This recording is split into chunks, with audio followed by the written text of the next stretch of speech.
Nobody cared. They just wanted me to do my exams and go. They never stop to think or look and see what's going on. They just assume the girl is being a brat or a bitch or throwing a tantrum. Nobody asked her, what's going on with you? This is Angry on the Inside. I'm Jess. And I'm Jeannine. We're both certified ADHD life coaches, and so is our very first AOI guest, Louise Belshaw. But this still isn't coaching. It's not therapy or medical advice. It's real, honest conversations about being women with late diagnosed ADHD and everything that goes along with it. Take what resonates and leave the rest. Everything discussed in this episode is for educational and informational purposes only. Today, we're excited to welcome our very first guest on Angry on the Inside, Louise Belshaw. Louise is a certified ADHD life coach, former educator, and recently completed research looking at the experiences of women whose ADHD wasn't recognized until adulthood. In this first part of our conversation, we're talking about high school, puberty, perfectionism, friendships, and why so many girls were struggling while the adults around them completely misunderstood what was actually happening. This is part one of a two-part conversation. Although, Louise, I suppose I should be saying secondary school instead of high school? No, high school is genuinely fine. People know. We're very good at picking up Americanisms, and that is one big hitter. Yeah, we do use that. Yeah. I'm excited to be an ism. An ism? Louise, we're so excited to have you here. I'm really excited to be your first guest. I'm honored. We're so excited. And we wanted it to be you because you are very much a shining light as to things that we strongly believe in, and making sure that our younger, newer generations are getting the support that they need, that they aren't experiencing the things that we as late diagnosed women have, and the anger that comes on the inside from that. Mm-hmm. Yeah, absolutely. I mean, anger's something that I come across almost on a day-to-day basis. They might be young, they might not realize they have ADHD or autism or a combination, and they are battling with their feelings and puberty and just trying to manage their executive functions. And trust me, there's plenty of anger, there's plenty of feeling that comes out through coaching sessions, and obviously through the study that I conducted as well. Do you want to give us just a little bit of your background and why study this area? I was a teacher for 25 years. And became head of department in the latter few years of my career, and burnt out. Didn't realize I'd burnt out, but what had caused the burnout, I just thought it was stress. And all those years in education, I left to do a master's in psychology. And during that year, I realized an awful lot about myself. One of the main things came out of my study was my own diagnosis, because when I was interviewing women for the study, most of the time at the end of the interview, they would ask, when was I diagnosed, or when did you know? And they were asking me the question that I'd never asked myself. And Oh, wow. it was really bizarre. Like, the questions I was asking and the answers I was receiving, I could have given the same answers. What was kismet or fate about the whole thing was I came away with a much greater understanding of myself than and other women through that. And I wouldn't have put myself down as somebody who has ADHD if I hadn't conducted that study and done all of the research, but mainly spoken to women about their experiences growing up. For me, that was just mind-blowing. And still, even after it, I was like, oh, no, I probably not. I probably just really relate to them strongly. But the irony being, one of the participants was my own daughter. There's a 70% chance that if she's got something, I've got something. And it's been a long, slow journey. I got my diagnosis last year. It's only about now that I'm coming to terms with it, making peace with it. I don't know whether I'm answering your question. I've gone off on a tangent. That's the way we like it. When you're interviewing women, what did you relate to most? Was it where you were seeing yourself? Was it the experience, like how they felt going through school, how they felt now, or was it the symptoms? It's a really good question. It was in the subtle things we don't hear a lot about, because the research doesn't cover personal experiences of women in the same way that it does of boys and men.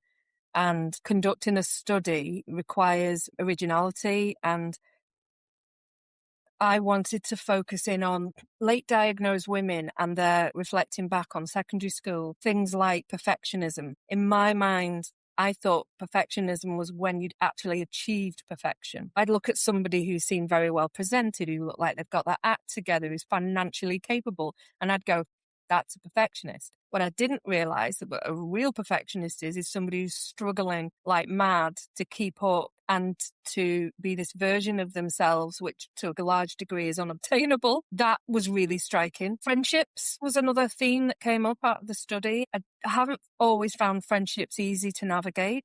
I have friends, but in school, I don't think I gelled with everybody. I was a bit confused by all of that. And definitely some impulsive moments that I had in school. I wasn't bad or badly behaved or anything, but I had my moments. And I guess all these subtle things that all pointed to it, but it was the way that I connected with the participants. I always liken it to like when two Cocker Spaniels meet one another and they're like, you're a Cocker Spaniel. And they get very excited. I feel the same way when I meet somebody who's neurodivergent. I'm probably you guys feel this too, instinctively. Yeah. It's one of those things I think is very interesting. You get into your research, you're drawn to it, then end up realizing, yes, this scope also encompasses me. And I think that's really awesome. Yeah. I should have been part of the study, really. I don't think that's ethical, but I think I could have been. From that point, I went into coaching. I work primarily with young people, teenagers, not girls specifically, but I do tend to coach more girls than boys. It's really rewarding. It's also really frustrating at times because the system could be so much better without much cost, without much in the way of training. Like I hear every day from young people what could be different, what could be better for them in education.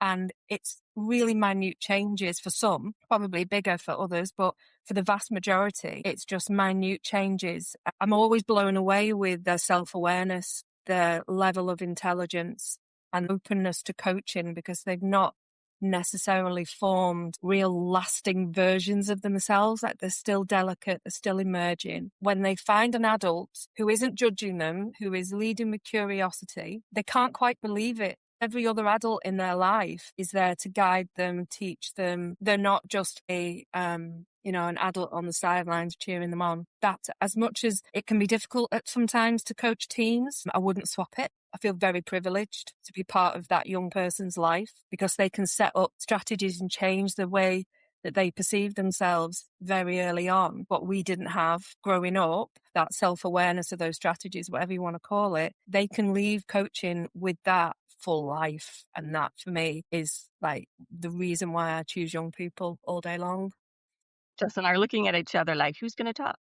Right? Oh. It does. It almost brings tears to my eyes because it is so true. And that type of work is what will save these girls the trauma that could occur in the next 5, 10, 15, 20 years, especially with younger girls, teen girls, secondary school level age. We understand that this is the time when they are the most vulnerable. This is the time when men will start approaching them. This is the time where things kick in, where their intense eye contact can be misconstrued and put them in positions that end up not having good outcomes. There are not people there to keep them safe. There are not people there to help them understand and recognize these patterns. And by you being there, and again, like you said, they're not used to someone holding space and they're not used to someone being there in a non-judgmental way. They're also not used to having someone just standing on the sidelines being like, oh, I'm sure you can do it. High five, go ahead. And then trying to figure it out themselves. We forget because when we were younger, we were probably much older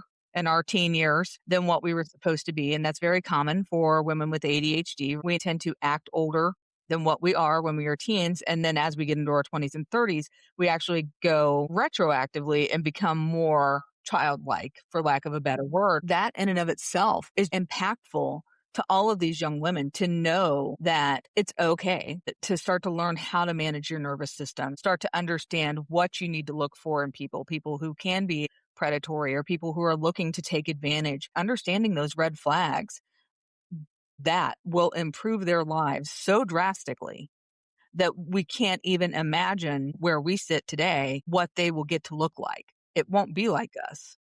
don't forget, they're living in a world that was is very different for them than it was for us. And social media, how impactful is that on somebody who's neurodivergent, already hugely aware that they might not fit in and they're comparing themselves to others. And then you've got the glossy world of social media that not only has given them dopamine hits, but it's given them all these messages that being perfect is attainable. Slotting in requires you to change who you are as a person and morph into the people who you see on screen. The impact on self-esteem and on a basic level, sleep is huge. I see so many young people who come in and they're like, I'm really, really tired. I can't switch off. I'm exhausted. They're up all night getting their dopamine hits on screen. They're not in a routine. And I know a lot of teens are like this, but it's so much more impactful if you are neurodivergent. Hey, Louise, can you talk a little bit about the women that were involved in your study? With my study, it was interview based, all of it. There was no maths. I don't do maths. We've never got on. I wanted to do interviews only and then analyze what was being said, and then from that pull out common themes. Age ranges were from the age of 21 up into late 50s. There were 5 women, the reason being, any more than that, you would not necessarily have got the kind of interesting or important essential data. With 5 women, you're able to really deep dive that and come up with some common themes. Every single woman had been late diagnosed. Every one of them had struggles in high school. Puberty was something that was mentioned in every single interview as being hugely life-changing, as was the transition from primary into high school. Would it be juniors? But from the age of 11 onwards, over here, we changed schools, going to high school. And that for a lot of participants, nearly all of them actually, was really pivotal. In fact, 2 of the participants talked about primary school being a bubble, and both used that metaphor, bubble. And when that happened, I was like, whoa, how are they both using that word? It's not a common term, but it is a bubble. Like, it's one class, it's 1 or 2 teachers, predictable every day, routine led. A lot of them did really well in primary school, like offered scholarships to high school, very, very bright, very switched on. Then when they went into high school, the demand on executive function really kicks in, it increases. So a lot of the participants spoke about how that rocked their world, basically, and how that with puberty made it almost unmanageable. One of the participants spoke about literally growing boobs overnight, which sounds really odd, but I think what she was getting at was that puberty was so fast and so hard hitting. Her whole sense of identity went straight out of the window. Up until that point, she'd been a perfectionist. She'd been a hard worker, A grade. She'd stay up till 2, 3 in the morning doing extra maths to get the credit, to get the praise from the teachers. And then literally overnight, how she described it, she woke up and went, why am I bothering? Who cares? I'm not even getting the recognition for all the effort that I'm putting in, so I'm not doing any of it. From there, it was disruptive behavior, it was fighting, everybody just assumed that she'd switched off deliberately. Nobody asked her, what's going on with you? By the time she got to her final year and she was doing exams, she was truanting, barely in school. The quote I remember distinctly is, nobody cared, they just wanted me to do my exams and go. What was going on behind the scenes is that she was caring for a younger member of the family because there'd been a death. She was coping with that, older than her years, like you said, Jess, and I'd massively struggled for the last 3, 4 years in high school. That was one participant. There was a lot of similar stories from the participants who all talked about the impact of puberty and how that just changed everything, made it harder. Again, truanting, drinking, seeking out dopamine hits by being aggressive, by acting out and having teachers give them attention that way, negative attention. I could talk for days on that, to be honest.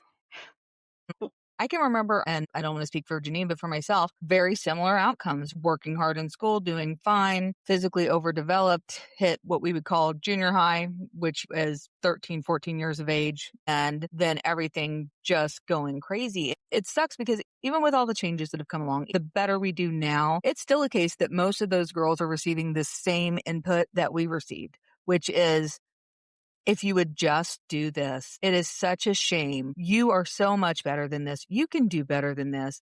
And it's like they never stop to think or look and see what's going on. They just assume the girl is being a brat or a bitch or throwing a tantrum.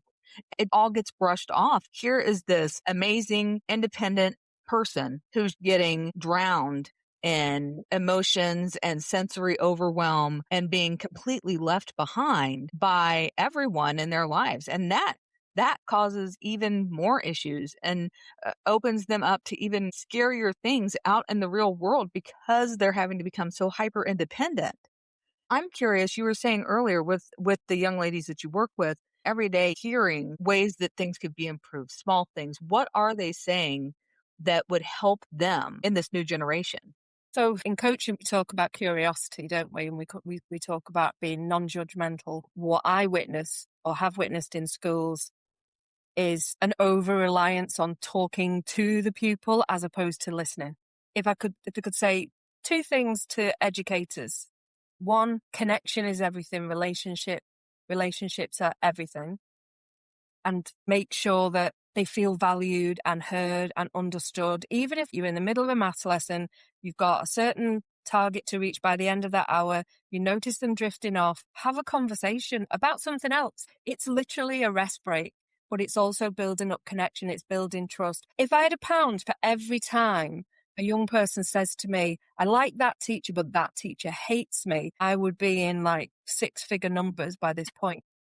Because they hate me. Like, they genuinely feel that. That teacher could be having a bad day. They could be under lots and lots of pressure to deliver results. I would imagine nearly every teacher is under pressure to deliver results. But ultimately, they have got to stop every now and then and recognize that they've got a young human being in front of them and they need that connection more than most. They need to know that they factor in that teacher's world. They're not just a number or a statistic. That's my fear for the education system. No matter what country you're in, that children becoming more about stats and passes or fails. We're not making that connection. I don't know what it's like over there, but over here, it's very PowerPoint reliant. The pace is relentless. The exam system, the curriculum, that there is no wriggle room. It's the same here. They are very hard on our teachers here at making sure that they are hitting certain numbers, which really just leaves the children behind because what are you going to do? You're an adult and you need to keep your job. So you have to push through the curriculum and make sure that they're getting it. But the hard part is, yes, taking that time, making that connection, because all of these children, male or female, are hypersensitive.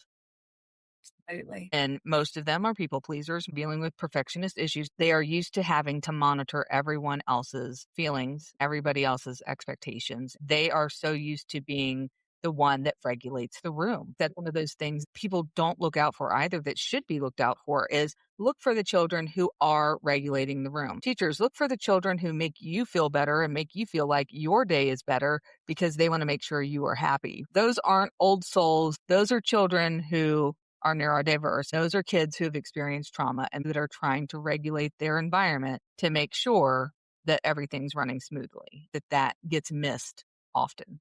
Yeah, I've never thought about it in that way before, but they do take on that responsibility sometimes, don't they? Even if it's the opposite, where they want to control the environment because their bored threshold long gone.